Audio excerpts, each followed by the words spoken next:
जय श्री राम। योगेश अनंत काले का सभी सुनने वालों को प्यार भरा नमस्कार। मित्रों, अगर मेरा कंटेंट आपको अच्छा लगता है तो कृपया लाइक शेयर सब्सक्राइब ज़रूर करें, और जो भी सब्सक्राइबर है वो बेल की घंटी दबाना ना भूले और हमें यूट्यूब पर जिंदा रखे।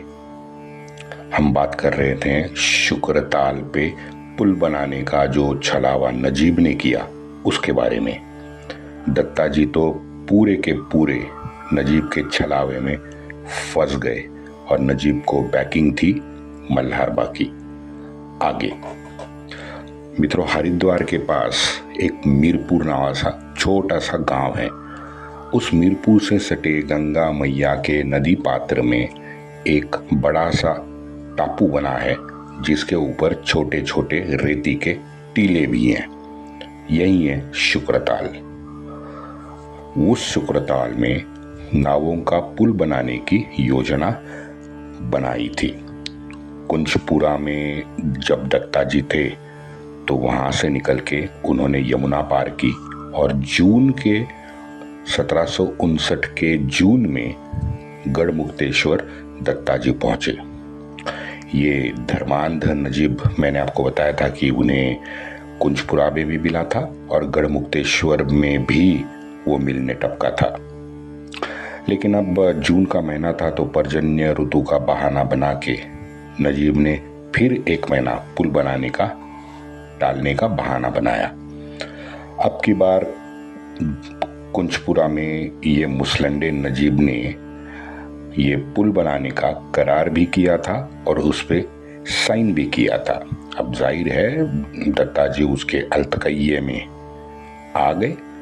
मल्हारबा और नजीब ने लगभग पिछले 7-8 महीने से इस छलावे को मराठौर में परोसा था। दत्ता जी लगभग 25 दिन गढ़मुक्तेश्वर रुके हैं। वहाँ बहुत सारे धार्मिक विधि भी उन्होंने किए, क्योंकि अभी समय था, पुल तो बन रहा था ना। तो वहाँ पे गढ़मुक्तेश्वर में धार्मिक विधि किए, भरपूर दान धर्म जो होता है वो भी निभाया।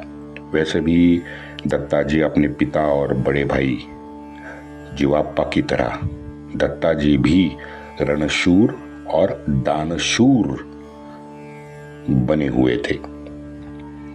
महीने के बाद तो पुल तैयार होना था जो कभी मराठों के लिए नहीं बना।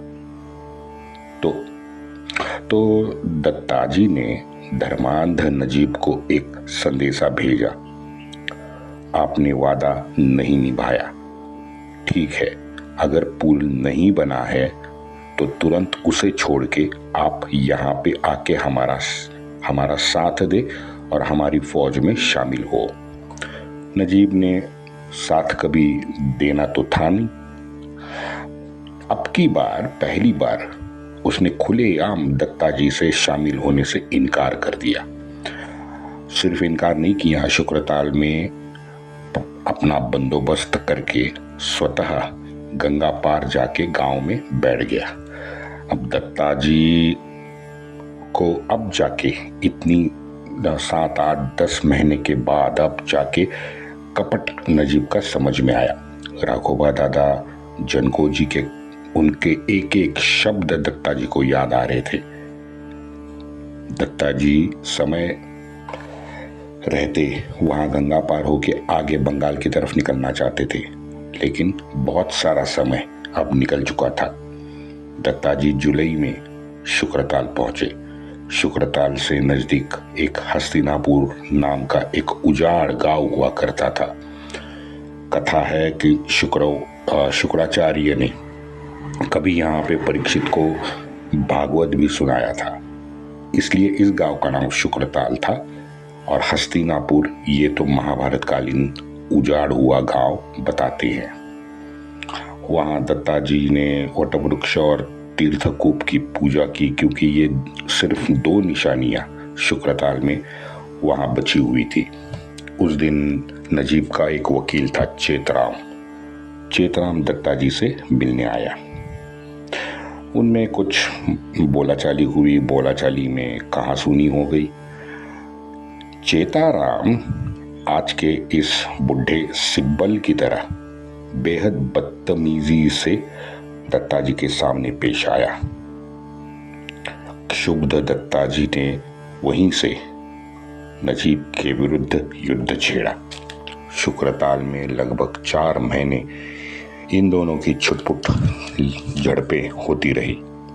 मैंने आपको कहा था ना कि नजीब को समय सिर्फ जाया करना था। उसकी शायद वही ड्यूटी थी कि आप कुछ भी करके 1 साल निकाल लो बस। इन दोनों में शुक्रताल के पास गंगा तीर पर युद्ध शुरू हुआ।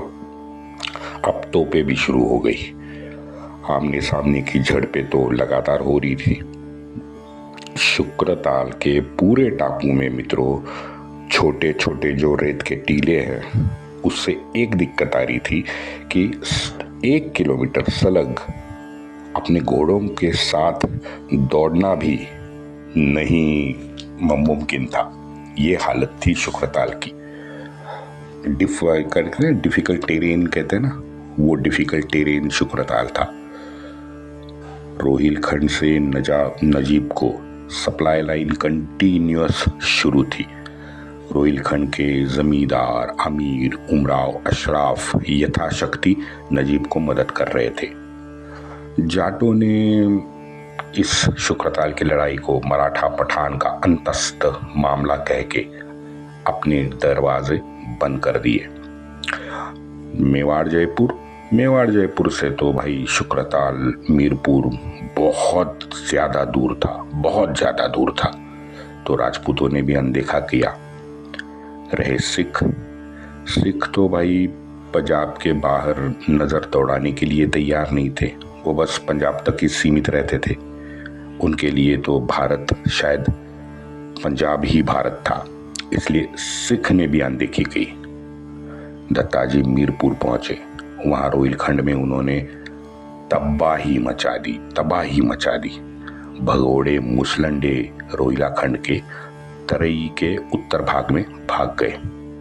भाद्रपद में तोपे बंदूकें शुक्रताल में लगातार चल रही थी। इधर रोहिलाखंड की वो जो पठानों की सप्लाई लाइन थी ना, वो दत्ताजी ने पूरी तरह तोड़ दी। एक दिन वहां पे एक गढ़ी थी। गढ़ी से रोहिला दत्ताजी पे चढ़ाई करने बाहर निकले। दत्ताजी और जनको जी उन्हें गढ़ी के बाहर आते देख बहुत ज्यादा बेकाबू हुए और उस गढ़ी की तरफ दौड़ पड़े। वहां जनको जी का घोड़ा उस लड़ाई में गतप्राण हुआ। हाथ पर जनको जी के गहरी चोट आई और कान पे भी वार हुआ था। दत्ताजी भी तलवार के वार से जख्मी हो गए थे और उनके पांव में गोली लगी थी। मावड़ों ने उन्हें तुरंत वहां से युद्ध भूमि से खींच के कंधे पर डाल के वहां से एक टीले पे सुरक्षित पहुंचाया। मित्रों, उस गढ़ी के युद्ध में मराठों के लगभग 600 वीरों ने प्राण दिए। 1200 उनके घोड़े भी मरे और 2000 के आसपास मराठे गंभीर रूप से जख्मी हो गए। पठानों की गिनती कभी हो ही नहीं सकी, ना किसी ने लिखी हुई है, लेकिन कुछ ना कुछ तो हुआ होगा। ऐसे तो नहीं हो सकता कि भाई मराठों के 600 मरे हैं, 2000 मराठे जख्मी हुए और पठानों का एक भी नहीं मिला। ऐसा तो नहीं हो सकता, लेकिन कहीं लिखित स्वरूप पे इसका जिक्र नहीं किया है। उसी लड़ाई में सरदार जिवाजी शिंदे और उनके पुत्र हनुमंतराव युद्ध भूमि में ही गतप्राण हुए। जनको जी तो टीले पे सुरक्षित पहुंचाया गया था, लेकिन जनको जी को रहा नहीं गया। आधी रात में जख्मी जनको जी उसी हालात में टीले से निकला। नीचे गढ़ी थी। नीचे गढ़ी के बाहर कुछ 20-25 पठान दावत उड़ा रहे थे। जख्मी जनको जी ने 16 पठानों को जहन्नुम पहुंचाया, लेकिन शक्ति तो थी नहीं लड़ने की। शारीरिक शक्ति का ह्रास हुआ था। शक्तिपात जैसे हो गया और जनकोजी जमीन पे गिर पड़ा। शुक्र है भगवान का, अन्न पठान पहुंचने से पहले मावड़ों ने जनकोजी को सुरक्षित बाहर निकाला। लिखा है अगले दिन ही हमारे वीर उत्साही जो मावड़े थे उन्होंने तैर के गंगा पार की, गोरिल्ला नीति अपनाई और गोरिल्ला नीति के तहत सिर्फ नजीब के तंबू पे हमला किया, ना कि शिविर पे, क्योंकि ये युवा कोई होंगे मावड़े, तो तैर के गंगा पार निकल गए। नजीब तंबू में उनको मिला नहीं, ये नजीब का भाग्य है। नजीब तंबू में था नहीं तो तंबू और उसके तोप गोलों का जो गोदाम था उनको मराठों ने बत्ती लगाई और वहां से निकल गए। 1 अक्टूबर को दशहरा था, 1 अक्टूबर 1759 दशहरा था। 4 महीने युद्ध हो चुके थे ये नजीब पठान और दत्ताजी के बीच में, लेकिन निर्णायक युद्ध ऐसे अब तक नहीं हुआ था। तो मुख्य फौज के साथ गंगा पार करने का अंतिम पर्याय दत्ताजी ने चुना। अब दत्ताजी की जो धीरता उसका बांध टूट गया था। यहाँ भी मित्रों हिंदू दत्ताजी ने मुसलंडे शुजा को समझने में गलती की, जो आज भी चल रही है। दरअसल 1000 साल हम देख रहे हैं, हाँ? 1000 साल में इस भूमि पे जन्मे हमारे हिंदू राजाओं ने इन मुसलंडों को मात्र एक प्रदेश का प्रांत का अधिपति माना लेकिन ये मुसलंडे प्रांत को तो मानती नहीं है भाई। सारी जमीन तो अल्लाह की है, काफिरों को इस धरती पे श्वास लेने का अधिकार नहीं है, यहाँ तो सिर्फ श्रद्धावान को रहने की अनुमति है। इस दुनिया में मोमिन ने दुनिया पे हक जताना है। मोमिन ने इस दुनिया को बस 2 हिस्सों में बांटा है, ईमान लाने वाला श्रद्धावान और एक है अश्रद्धावान, भूत परस्त या भूत शिकन। आज मित्रों 1300 साल से हम इनका फंडा जानते हैं। इनका फंडा बहुत क्लियर है भाई, हाँ? पूरी दुनिया 2 हिस्सों में बटी हुई है, एक तो है हम मोमिन, दूसरे हैं काफिर। निर्बुद्ध तो हम हिंदू है, और हम हिंदू तो 1300 साल से निर्बुद्ध ही है, हाँ? इनकी मानसिकता हम कभी समझ ही नहीं सके। अभी भी आप देखो, आप एक आंखें बंद करके बस सोच लो कि अभी भी आपका कोई अब्दुल मित्र होगा, बचपन से मित्र होगा, तो वो आपको दूसरे मुसलंडों से अलग दिखेगा दत्ताजी मासूम थे। दत्ताजी को लगा शुजा की मदद तो मिलेगी, ज्यादा से ज्यादा वो निष्पक्ष होगा, बीच में नहीं आएगा। गच्चा खा गए, खाना ही था। 21 अक्टूबर 1759 को दत्ताजी हरिद्वार था। वहां से मीरपुर के एक सैयद जमींदार था, उसको दत्ताजी ने पीटा और अंतिम था अपना अंकित बनाया, मारा नहीं। उसी के फिर जेता गुजर की मदद दत्ताजी ने ली और दत्ताजी की सेना गंगा पार हुई। अब इंटरेस्टिंग है, आप सुनो तो चौंक जाओगे।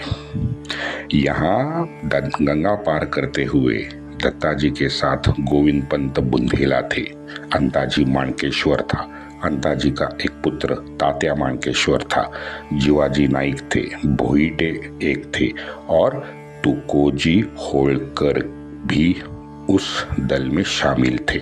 उनके साथ 20,000 की मराठी सेना थी। बताओ, 20,000 की मराठी सेना ने गंगा पार किया। 21 अक्टूबर को इन लोगों ने गंगा पार किया और बाद में थोड़ा सा आगे गए तो लगा जलालाबाद आया। तो जलालाबाद के यहाँ मराठा जब पहुंचे तो सामने शुजा की फौज रोहिलों के साथ उनको खड़ी दिखी। 7 नवंबर को दत्ताजी फिर गंगा पार लौट के वापस आ गया। ये क्या तमाशा है देखो। 20,000 की फौज मराठों की सरदारों के साथ गंगा पार किए युद्ध करने के लिए गई। सामने शुजा की फौज देखी, बस वापस निकल आए। जलालाबाद में नजीब का लौंडा जबाते खान, दुंदे खान, सादुल्ला खान और हाफिज रहमत अपनी अपनी फौज के साथ खड़े दिखे। लौटते समय हमारी 2 जगह पे झड़प हुई। पठानों की 50 तोपें हमने जब्त कर ली।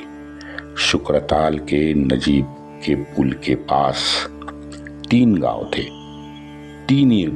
तीनों गांव हमने जला डाले हैं। लगता है नजीब अब वहां से निकलेगा।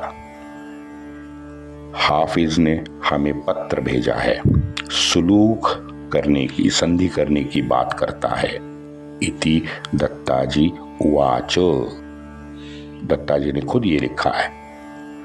दरअसल बीच में मित्रों रामगंगा पे पुल बना के शुजा ने लखनऊ से 12,000 की अपनी अवध की फौज उमरावगीर गोसावी के नेतृत्व में रोहिलखंड में भेजी थी। उनका नेतृत्व कौन कर रहा था? उमरावगीर गोसावी। झोल समझ जाओ आप। अब इन सभी को अब मल्हारबा की फिर से याद आ गई। गोसावी ने फिर से संधि के जो ट्रक होते हैं ना, उनके पीछे दत्ताजी को लगा दिया। दूसरी ओर नजीब अब्दाली और राजपूतों से अंदर खाने लगातार संपर्क में था। नई योजना, षड्यंत्र लगातार चल रहे थे, लेकिन मराठी कुछ नहीं कर रहे थे। क्यों? अब मराठी करे तो क्या करे बताओ। मल्हार राव ने नजीब को अपना धर्मपुत्र बनाया था। वैसे जयपुर और मेवाड़ दोनों को धर्मपुत्र मल्हारबा ने बनाया था। अब ये कौन सी सेक्युलर राजनीति मल्हारबा खेलने लगे थे पता नहीं। और मजे की बात यह है, जिंदगी में 4 बार नजीब को मारने का सुवर्ण कांचन योग मराठों को आया था।